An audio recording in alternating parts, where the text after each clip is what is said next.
Good morning. This is episode number 12 of Recurrent Thoughts. I'm your host, Keidron Koger, and today we're going to talk about what happened in Game 6 of the NBA Finals, subsequently, the final game of the NBA season. The Raptors, of course, ended up taking the game, 114 to 110, defeating the Warriors in Golden State or Oracle Arena in Oakland, California. And it was a really good game. I can't sugarcoat that. It was a very good game. However, the Raptors came out on top. While it was a back and forth battle between both teams, the Raptors ended up taking it, of course. So Kyle Lowry started hot. He had the first, I believe, 8 points out of the Raptors, first 11.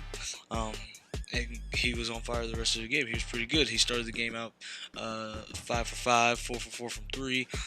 His layup to begin the game was outrageous, but it was a crazy way that he made that shot after contact. So he finished with a total of 26 points.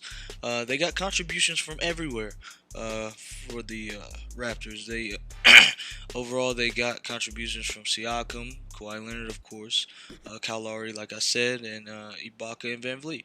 And out of all those guys that I just mentioned, 4 out of the 5 finished with with 22 or more points, which is outstanding. So your game leaders for them were Kyle Lowry and of course Siakam. So those two definitely showed up and showed out. Kyle Lowry had a double-double to finish the finals, and like I said in the previous episodes, Kyle Lowry is a great point guard. To me, he's a really good point guard. So I don't know why he was getting clowned all playoff long about his play. When without him, I don't think the Raptors could have really competed or been in this game or this series for that matter. So Kyle Lowry definitely did his thing. Siakam came into his own this playoffs and really this year.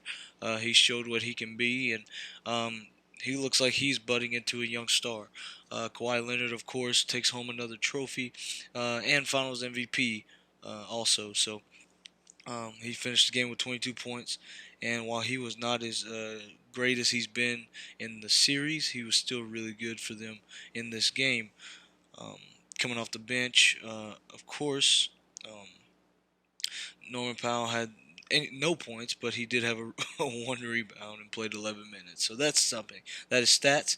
Ibaka played 22 minutes off the bench, had 15 points, and he was very vital to this series, especially with Marc Gasol not being up to par this series, other than maybe 2 games, if I remember correctly.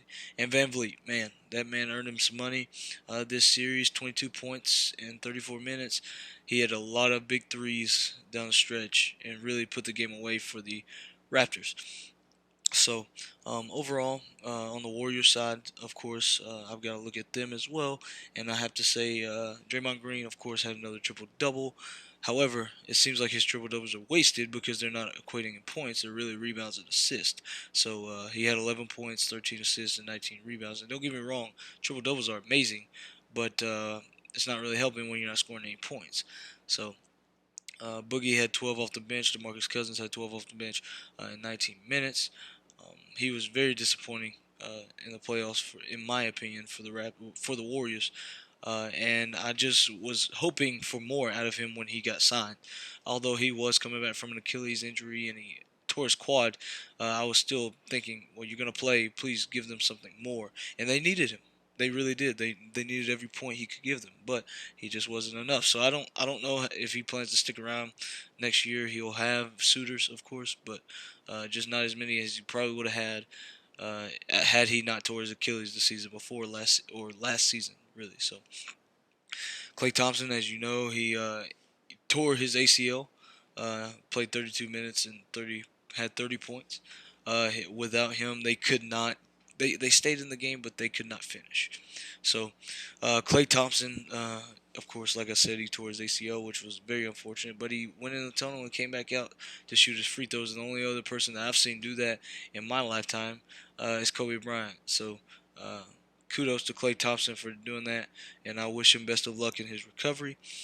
Steph Curry played 42 minutes and had 21 points and was very poor from 3. Of course, but overall, I can't blame this series on Steph Curry. He gave his all. He actually carried them a lot in this series. Now the comparisons to LeBron can stop for Steph Curry because he's nowhere near the GOAT. So, uh, time for them to move on. Yes, like I said, Klay Thompson, he went up for a layup and came down pretty awkward, grabbed his knee, and of course, when you see him grab his knee in pain like that, you think, well, that's probably something really bad. So, uh, hopefully, he comes back full strength from that, which most of the time you can. But Kevin Durant ended up having his surgery the day after he tore his Achilles or ruptured it, whatever it may be, um, and looks like he's going to have a long recovery. So they've come out and said he won't play next season, or I don't believe he'll play next season. So uh, anybody looking to sign him, I don't know what's going to happen with him in free agency. But now, uh, as big as a centerpiece as he was in free agency, now you just don't know how free agency is going to fall. So uh, overall, this was a really good finals, in my opinion. Very evenly matched, even without Kevin Durant. It was very evenly matched as far as teams. You've got Kawhi Leonard on one side and Kyle Lowry on one side, and Siakam, of course, showed up, and Van Vliet came off the bench. So, of course, they played well. I forgot to mention someone else. Iguodala had. Let me check my scores again. Iguodala had. He had 22 points as well, and Iguodala looked like a prime Iguodala. Even though he's towards the tail end of his career, when he was with the Sixers, he was a star, and he showed out. He showed up and showed out. So, congrats to Iguodala on a great game, although he ended on the wrong side of it. So a lot of questions have been asked as far as is this dynasty over? No, I don't believe so.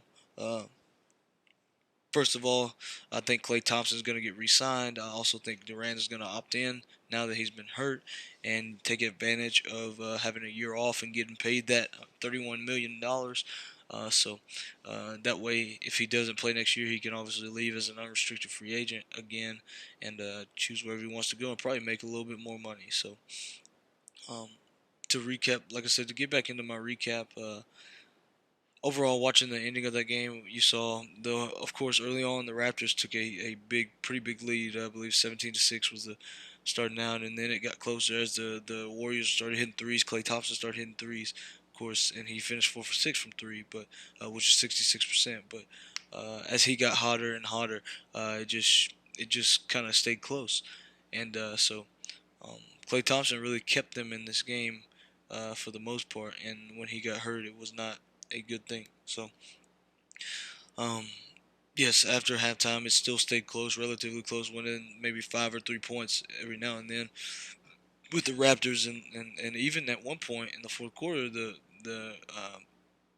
tied it. The Warriors tied it, and obviously we saw what happened at the end.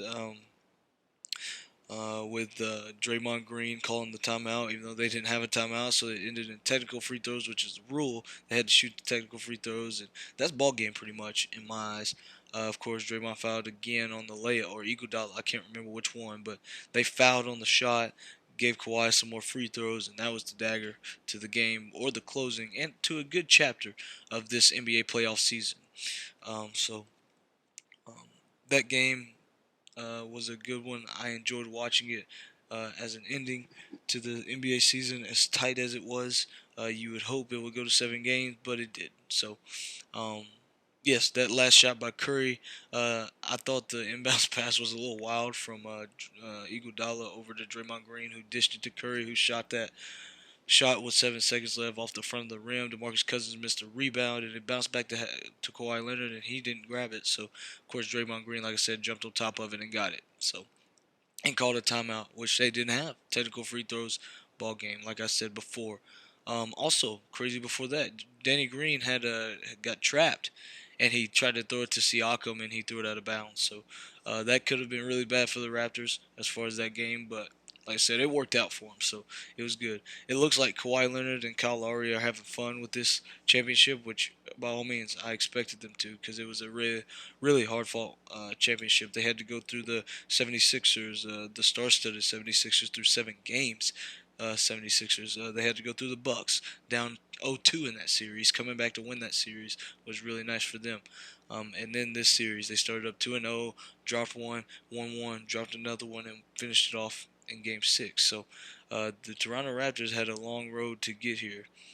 to win a championship, and I commend them on that. Congratulations to the Raptors. Of course, you hate that DeMar DeRozan had to get traded for that, but I think Kawhi Leonard was what put them over the top. Do I think DeMar could have done the same thing? I don't know, honestly. I really don't. As good as the scorer is DeMar, he has his spots where he disappears at times. So, um, Kawhi Leonard, he just pushed himself into an all-time great situation, and he pushed himself into an all-time great conversation. So I've been seeing stuff where he is gonna walk into the season next season as the best player in the world in the NBA, and I don't see that. I still think LBJ is still the best player in the world in the NBA because you put him on the court against anybody, he's gonna win 7 times out of 10. That's just my opinion. So, um, like I said, these finals were great. Congrats to the Raptors, and it was a fun series. Fun series. Steph Curry learned a lot about him as far as can he carry a squad, and he did his thing. He really played well this playoffs.